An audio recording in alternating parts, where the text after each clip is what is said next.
guys, welcome back to my channel, and in today's video I'm going to do another science experiment. For this experiment you need two paper cups like this, and in the middle of the cups poke a hole. Now take two glass containers from which you can see through, and then put both of the cups in it. Now for this experiment, use cold and boiling water and pour them into the cups. So, pour both waters in the cups. So now I am going to pour some food coloring to let know that which one is cold and which one is hot.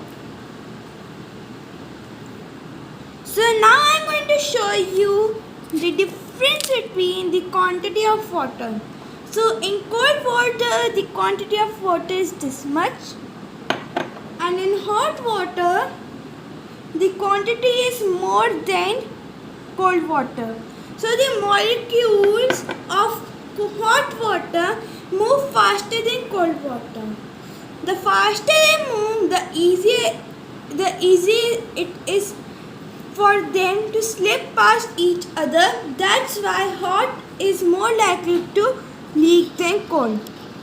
So this is the activity. Use adults' help when you're boiling the water. Thank you. Have a nice day. Hope you enjoyed the video.